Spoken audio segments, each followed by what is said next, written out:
जी आउज़ुबिल्लाहि मिनश्शैतानिर्रजीम। हम अब आपको क्विज ओरिएंटेशन का बता देते हैं कि आप लोगों का क्विज किस तरह का होगा, कैसे करना है, सारा उसकी जो रूल्स एंड रेगुलेशन है।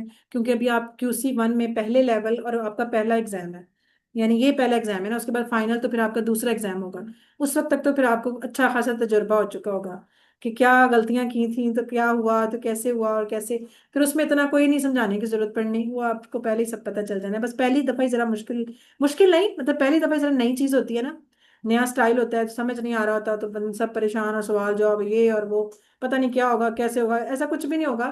होना तो वही है जैसे आप होमवर्क करते हैं, बस इतना है कि अभी आपको फुल आज़ादी दी हुई है। आपका अभी तक पहला होमवर्क भी कईयों का नहीं आया हुआ या दूसरा नहीं आया हुआ, तो बैठे हुए हैं आराम से। तो इसमें ये होगा कि बस टाइम से हम आपको भेजेंगे लिंक और 2 घंटे बाद बंद कर देंगे। फिर आप उसको नहीं अटेम्प्ट कर सकेंगे ना, तो इसीलिए आपने अपने टाइम का ध्यान रखना है, याद रखना है, और उसकी सारी चीज़ें वो मैं भी आपको बता देती हूँ टाइम टाइम। तो ये है जी हमारी मिड क्विज ओरिएंटेशन की स्लाइड्स। अपना बैच नंबर याद रखें, QC 1 बैच 874। ठीक है, टीचर आपकी लुबना आरिफ मेरा नाम। ये आपका लेसन प्लान है। और देखें, हम अपने सारे अल्हम्दुलिल्लाह हमने 12 मई को ये कोर्स शुरू किया था। और पहले हफ्ते में इंट्रोडक्टरी क्लास लेसन 1, फिर दूसरे हफ्ते में 2 एंड 3 4 5 6 7 8 9 10 11। ये यहाँ तक हमारे 24 जून तक 11 लेसन हो गए। 30 को और यकम को, यानी आज की यकम है, और आज हम ये रिवीजन कर रहे हैं, मिड रिवीजन। और ये जनाब येलो वाला 3 जुलाई जुमेरात को आपका शाम 7 से 9 बजे मिड क्विज होगा। उसके बाद रूटीन के मुताबिक अगले मंडे से आपकी क्लास वैसे ही शुरू हो जाएगी, 7 और 8 जुलाई को अगले लेसन की 12 से। फिर इस तरह हम चलते जाएंगे 20 लेसन को 2 हिस्सों में हम कर देते होते हैं आखिर में। वो एक दिन में नहीं बल्कि एक वीक में दोनों बारी बारी 20A और 20B पढ़ाया जाता है। फिर उसके बाद उससे अगले हफ्ते में उसकी रिवीजन होगी, फाइनल रिवीजन, पूरे कुरान पाठ पूरे, यानी कि उसकी। और लास्ट पे फिर उसमें भी पूरा हफ्ता होगा। फिर इस तरह जुमेरात को नहीं हम लेंगे, बल्कि उससे अगले मंगल को, यानी नेक्स्ट वीक पे चले जाएंगे। और वो आपका फिर फाइनल क्विज होगा 19 अगस्त को। इस डेट को याद रखें, 19 को आपका फाइनल क्विज है। और जो आपकी वर्कबुक सबमिशन डेट है वो है 14 अगस्त। 14 अगस्त वाले दिन ही जमा कराएं, पहले ना कराएं, इस तरह मिक्स हो जाती हैं चीजें। अभी आप करते रहें, पूरी करते रहें, चेक करते रहें, टीचर्स को चेक कराते रहें, ओके करते रहें। लास्ट पे फिर 14 अगस्त वाले दिन मैं आपको फिर बता दूंगी कैसे आपने भेजनी है, वो आप मुझे भेजेंगे। अच्छा, ये तो हमारा हो गया लेसन प्लान। अब ये देख लें, आप मतलब आपको मैं नंबरों की शुरू में भी बताई थी, दोबारा बता दूं, क्योंकि शायद आपको ये अहमियत नहीं पता मिड क्विज की, कि मिड क्विज छोड़ने से आपके रिजल्ट पे कितना असर पड़ेगा। ये जो आप सारे होमवर्क्स करते हैं ना गूगल फॉर्म के, इसके टोटल 15% वेटेज है टोटल की। वर्कबुक आप अगर करेंगे तो 15% उसकी वेटेज हो जाएगी।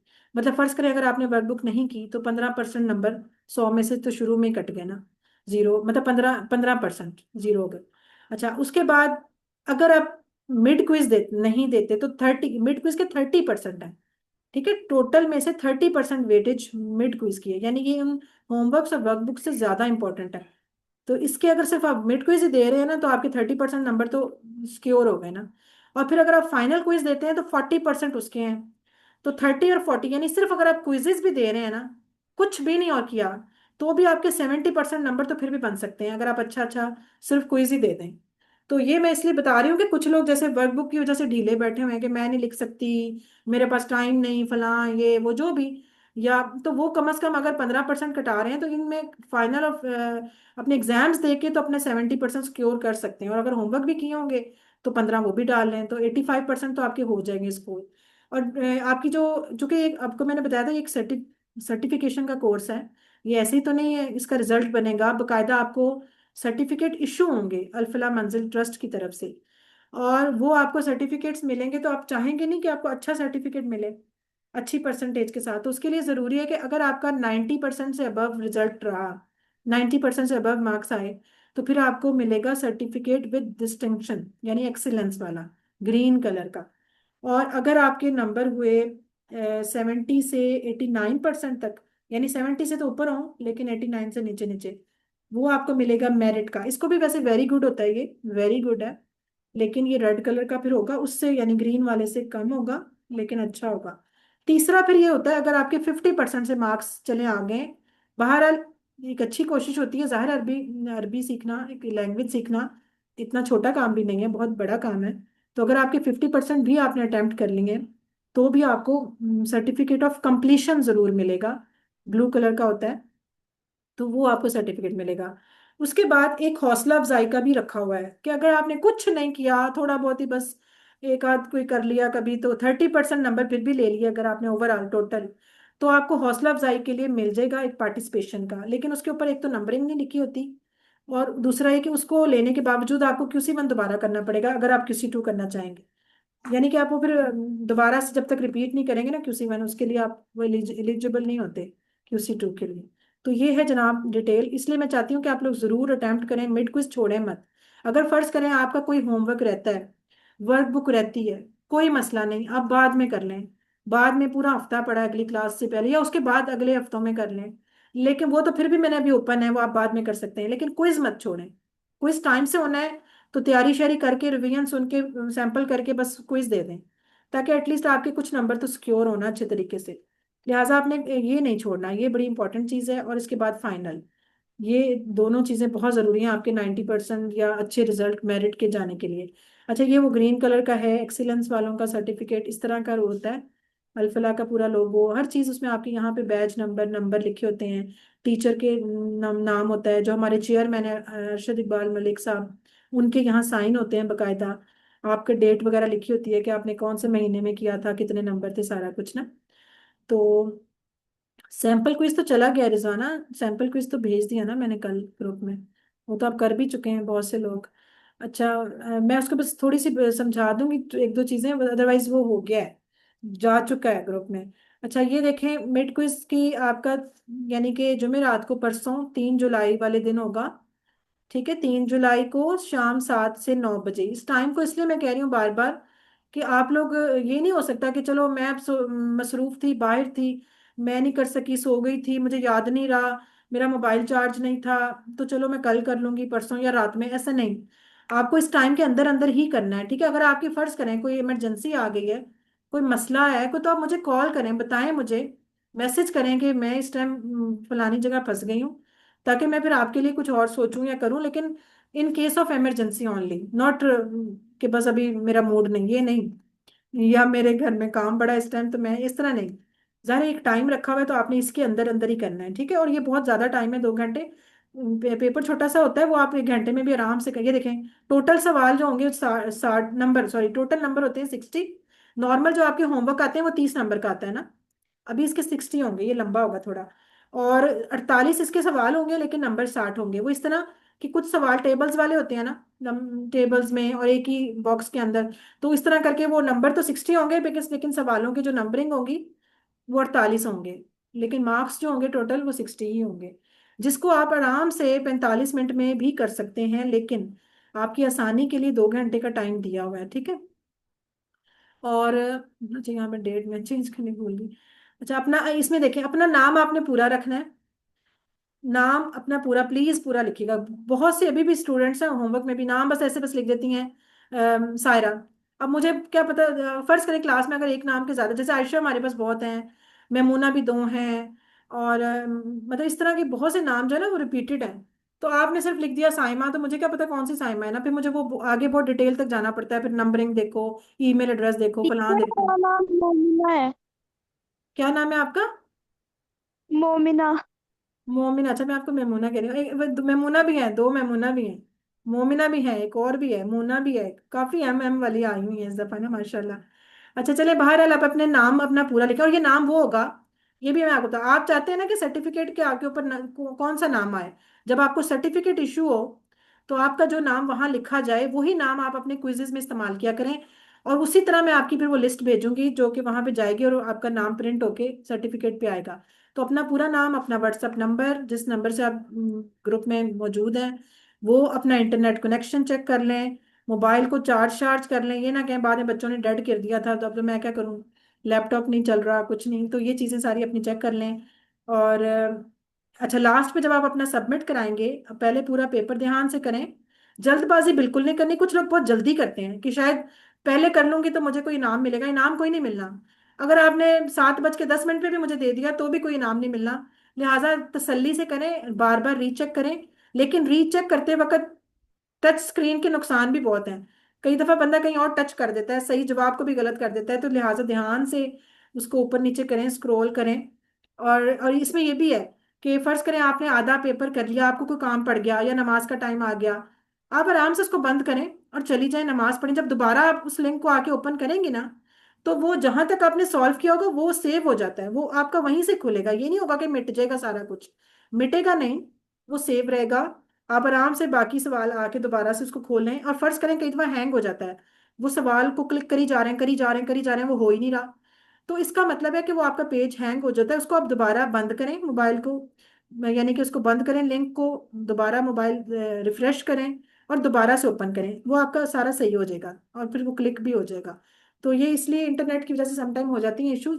फिर भी अगर कोई मसला हो ना समझ आए तो आप मुझे कॉल करके डायरेक्ट उस टाइम क्विज के दौरान भी पूछ सकते हैं, लेकिन सिर्फ मुझसे और किसी से नहीं। यानी कि ये ना हो कि अब से इधर क्लास वालों से पूछ रहे हैं कि बताओ ये आप मुझसे डायरेक्ट कांटेक्ट करेंगे इंशाल्लाह। अच्छा, और फिर जब आप सबमिट कराएंगे, इसको पूरा देख लिया कर लिया आराम से तसल्ली से, फिर उसको जब सबमिट कराया तो व्यू स्कोर तो आपको आ ही जाता है ना, जैसे होमवर्क में आता है, उसी टाइम आपके नंबर आपको पता चल जाएंगे। अब आपने उन नंबरों को ना सेव कर लेना है, चाहे तो आप उसका स्क्रीनशॉट ले लें या कुछ भी ना, उसको एक अपने रिकॉर्ड के लिए अपने अपने पास रख लें, क्योंकि जब मैं रिजल्ट बनाती हूँ समटाइम फिर वो ज़रा गलती मुझसे भी हो सकती है, तो आपके पास कम से कम सबूत हो। अच्छा, एक और बात लास्ट फाइनल की, ये क्लोज बुक एक्टिविटी है, ये आपका जैसे होमवर्क में मैंने कहा था आप बुक खोलें जो मर्जी करें, देखें, पूछें, ऐसा कुछ नहीं, आपने किसी से भी नहीं पूछना, कोई बुक नहीं खोलनी। ये आपका इम्तिहान है और इसमें ज़ाहिर है मैं तो नहीं देख रही आपको, लेकिन आपको अल्लाह ताला तो देख रहे हैं, इसलिए आपने याद रखना है। तो सिलेबस हमारा वही, एक लेसन से 11 तक, सिर्फ 11 लेसन आएंगे, इसके अलावा नहीं आएगा। बुक के अंदर से ही आएगा, बुक के बाहर से कोई ऑप्शन नहीं आएगी। इसलिए अगर अपनी बुक को पढ़ा होगा तो आप अच्छा कर लेंगे। वही सवाल होते हैं, टुकड़ों वाले कुछ आएंगे और कुछ उसमें आ जाएंगे ये जो ऑड वन आउट वाला है कि चार सवाल, चार चीजें होंगी, उसमें से आपने मुख्तलिफ ढूंढना होगा। इसका हम कर लेते हैं जरा डिस्कस। ये सवाल ही अक्सर लोगों का गड़बड़ होता है, और बाकी तो वैसे आ ही जाते हैं। टेबल्स होंगे जैसे आप लोग पहले भी करते हैं, टेबल्स की तरह के भी एक दो सवाल होंगे, वाहिद जमा होगी कुछ की, उर्दू से अरबी, अरबी से उर्दू बनानी है, वो भी वही वाली जो बस आपको बुक में और स्लाइड्स में कराई हुई है। इससे बड़ी वर्क बुक वाली नहीं आएगी। वर्क बुक वाले जो ग्रामर के सवाल नंबर 2 और 3 और 4, 2 और 3 जो मुश्किल मुश्किल है ना उर्दू अरबी, वो छोड़ दें, वो नहीं आनी, उसके लिए परेशान ना हो। फिलहाल वर्क बुक को आप साइड पे रखें और अपनी सिर्फ बुक से तैयारी करें। अच्छा, और ये वो बात कि अगर टिक नहीं हो रही तो रिफ्रेश कर लें पेज को।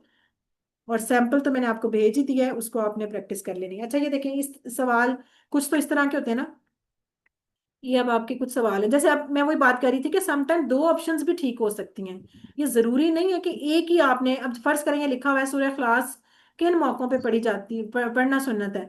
तो अब ये देखें, हर फर्ज की नमाज के बाद भी सुन्नत है, फजर और मगरिब के बाद भी सुन्नत है 3 दफा। अब आप इसमें ये भी और ये दो तो इकट्ठी नहीं सिलेक्ट कर सकती, तो फिर कहीं ना कहीं ऐसा कुछ लिखा होगा जिसमें इन दोनों का जिक्र होगा। तो आपको बताया जाएगा कि ये ए एंड बी जो है ना, ये दोनों, ये आपने इसमें करनी है, ठीक है। आपने इसमें ये वाला सिलेक्ट कर लेना है, A एंड B, ये वाला आपने कर लिया। तो इस तरह करके वो होंगे सवाल। और उसके बाद ये देखें, ये टुकड़े, फा मिन हम, कितने टुकड़े होंगे इसके? बाजी 3। 3। ये देखिए, फा, ये आएगा। मिन और हम, ठीक है, इस तरह करके आप इसको ढूंढेंगे, इसमें से एक ही सही होगा, इसमें से दो नहीं हो सकते।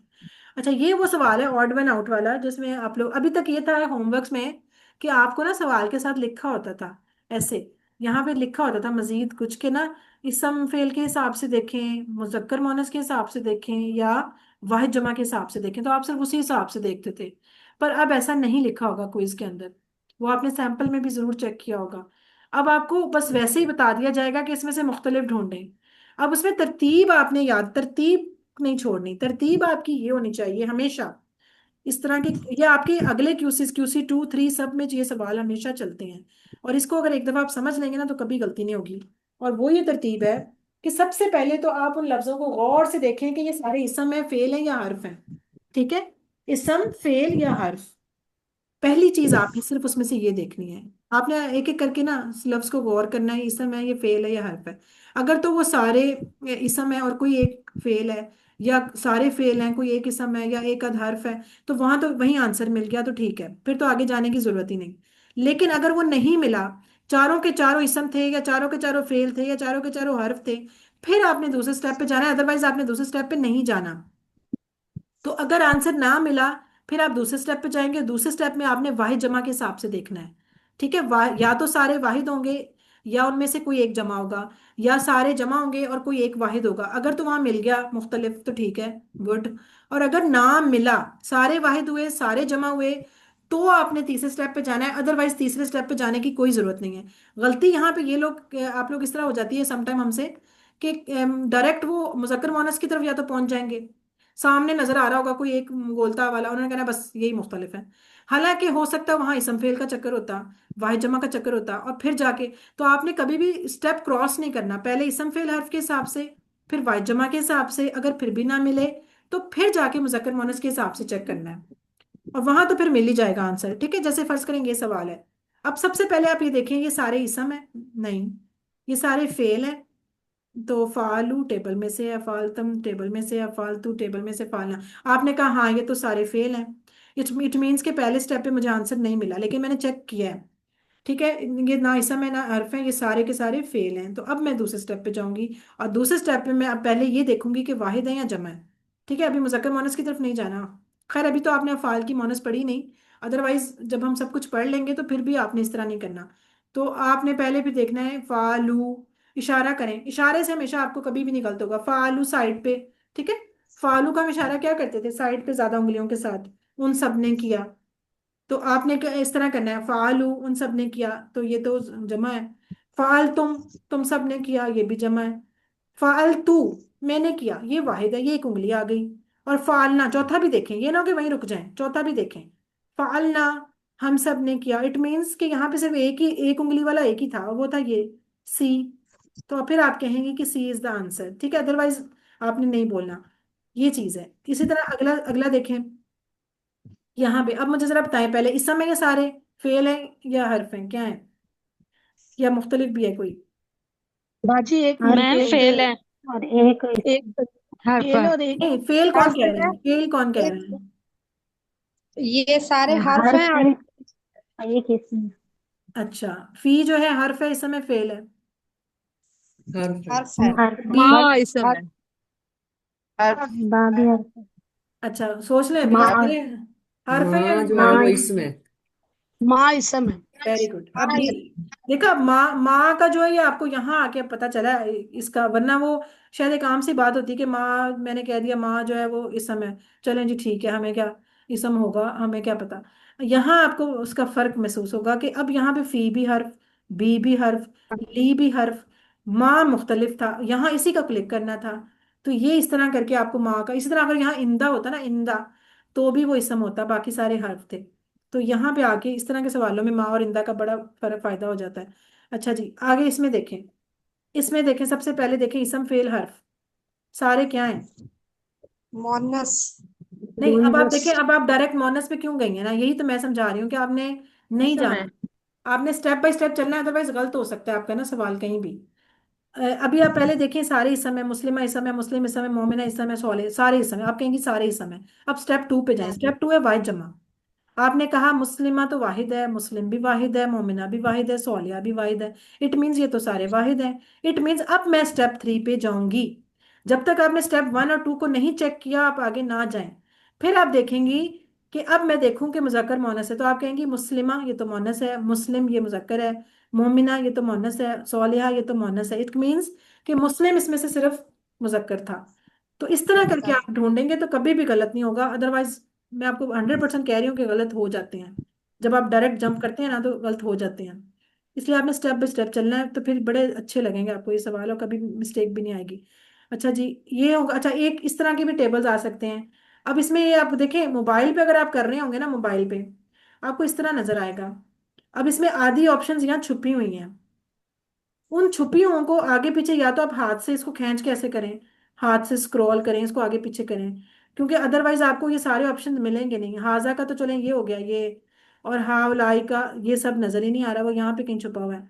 तो उसका एक हल तो ये है कि हाथों से स्क्रॉल करें, और एक और है कि आप मोबाइल का एंगल चेंज कर लें, उसको लैंडस्केप मोड में ले आए। हमेशा ऑप्शन ऊपर देखें ना सेटिंग्स में जाके मोबाइल की, तो यहाँ पे एक ऑप्शन होता है ये वाला, लैंडस्केप का। इसको क्लिक कर लें तो आपका मोबाइल, जब आप उसको चेंज करेंगे ना ऐसे, ऐसे पकड़ा हुआ है तो ऐसे करेंगी तो वो लंबा हो जाएगा। तो उसमें सारी ऑप्शंस फिर आपको नजर आ जाएंगे। अब आपको ये स्क्रॉल नहीं करना पड़ेगा। अब ये आपकी ऑप्शन सारी सामने आ गई ना, अब आराम से आप उसको टिक। अच्छा, इसमें ये भी है, जूम भी कर लिया करें। हमारी सारे उम्र के साथ साथ आईसाइट भी खराब हो जाती है। जैसे कि वो, लेकिन फिर भी ऐनक के साथ भी नजर नहीं आ रहा होता, क्योंकि जेर जबर बहुत छोटी छोटी लिखी होती है ना। ये जैसे हाजिही और हाजा, यहाँ पे तो चलो इतना नहीं। जो अफाल के टेबल होते हैं ना, इनमें तो बड़ा ध्यान से देखना पड़ता है। तो आप उसको जूम कर लें, बड़ा छोटा कर लें, ताकि आपको जेर जबर सही नजर आ जाए। तो ये चीज़ है, इसको जरूर कर लीजिएगा। और इसके बाद ये वाहिद जमा इस तरह आ सकती है। जरूरी नहीं कि वाहिद जमा लफ्ज की आए, जैसे यौम अयाम फेल में से भी आ सकती है, टेबलों में से भी आ सकती है। कि जैसे अना की जमा मैं पूछूं, क्या होती है अना की जमा? अना, नहनु। नाहनु, वेरी नाहनु। गुड। इसी तरह नसारू की वाहिद क्या हो सकती है? नसारू, नसर। नसर। नासारा। नासारा, वेरी गुड। नासारा, नासारा उसकी वाहिद हो सकती है। अच्छा, नसरना, नसरना की वाहिद? नसर टू। Nasar to. नसर तू। नसर टू। नसर तो, वेरी गुड, नसर तो, माशाल्लाह, गुड। ठीक है, और बाकी फिर अब अरबी बोलचाल के ना वो इस तरह के वो भी आ जाएंगे इंशाल्लाह। बाकी तो वही है जो आपके होमवर्क है, बस ये थोड़ी सी चीज़ों में मुझे था कि ये गलती हो जाती है समटाइम, तो बता दूं। तो ये है जनाब हमारा ओरिएंटेशन। अब अगर किसी का कोई सवाल है तो पूछ ले, तो वरना फिर हम इसे क्लोज कर लेते हैं। या बल्कि क्लोज कर लेते हैं, फिर सवाल जवाब बाद में करते रहेगा, वरना रिकॉर्डिंग फिर लंबी हो जाती है। तो सुबहानक अल्लाहुम्मा व बिहम्दि, बल्कि इससे पहले दुआ भी है कि अल्लाह ताला आप लोगों को जैसे हम कहते हैं ना एग्जाम्स दुनिया के, कितना शौक से हम बच्चों को भी तैयार, बच्चों कितना, बल्कि माँ को तो ज्यादा परेशानी। आज तो मेरे बच्चों के एग्जाम्स चल रहे हैं जी, मैं तो कहीं जा नहीं सकती, मैं तो कहीं हिल नहीं सकती, मेरे तो बच्चों के पेपर्स हैं। जब अपने पेपर थे, याद करें जब हमारे हमारे होते थे, तो कितना हमने हवा बनाया होता था और सारे घर को नचाया होता था कि मेरे पेपर हैं, मुझे कमरे में खाना दे दो, मुझे ये कर दो, मुझे वो कर दो। तो अब ये आपके कुरान का पहला पेपर है, ठीक है, कुरान अल्लाह की किताब जिसको आप सीखने लगे हैं, तो उसका ये पेपर है। तो उसके लिए भी लगे ना, कोई मजा तो आए ना कि तैयारी हो रही है, कोई शौक, कोई जौक, कोई अल्लाह को भी नजर आए कि लगी हुई है बेचारी, धड़ाधड़ पड़ी जा रही है। तो ज़ाहिर है, जितना पढ़ेंगे, जितने लफ्ज पढ़ेंगे, उस पर नेकियां तो वैसे ही मिल रही हैं, ना भी नंबर मिले, नेकियां तो मिल ही जा रही हैं, वो तो अल्लाह ताला के पास वैसे ही रिकॉर्ड हो जा रही हैं। तो जितना टाइम आप पढ़ी जा रहे हैं, जितना आप रिवाइज करी जा रहे हैं, वो आपकी नेकियां तो बढ़ी रही हैं, और वो नंबर अलग ही हैं जो अल्लाह के पास हैं। वो हर एक की नीयत, हर एक के ईमान, हर एक की कोशिश के हिसाब से सब चल रहा है ना। तो इसलिए अच्छी अच्छी तैयारी करें, ये सोचते हुए कि ये कुरान का पेपर है, ये उस किताब, उस तालीम का पेपर है जो हम सब पे फर्ज थी और ज़रूरी थी, जिसको हमने बड़ी लेट शुरू किया। इसलिए अच्छी सी तैयारी करें, और कोई मसला नहीं, और बड़े आराम से रिलैक्स होकर अच्छा सा पेपर दें, और टाइम से दें। और दुआ है कि अल्लाह ताला आपके इल्म में भी इजाफा फरमाए, और अच्छा अच्छा सब परफॉर्म कर सकें इंशाल्लाह। बाकी कुछ ना समझ आए, हम हाजिर हैं, आप पूछ सकते हैं डायरेक्ट मुझसे, क्विज के दौरान भी पूछ सकते हैं। कुछ पूछने मुराद के कोई मसला हो जाए, कोई बात हो, आप मुझसे डायरेक्ट रब्ता करें कि ये मसला है, तो मुझे बताएं मैं क्या करूं। तो इंशाल्लाह हो जाएगा अच्छा सा। तो मेरी दुआ है कि सबके भी बहुत अच्छे अच्छे नंबर आए, और अल्लाह ताला हमें इसी तरह कुरान को पढ़ने वाला, समझने वाला, गौर करने वाला, याद करने वाला और अमल करने वाला, और उसको फैलाने वाला भी बना दे। सुब्हानक अल्लाहुम्मा व बिहम्दिका नशहदु अन ला इलाहा इल्ला अंता नस्तगफिरुका व नतूबु इलैक। अस्सलामु अलैकुम व रहमतुल्लाहि व बरकातुहू।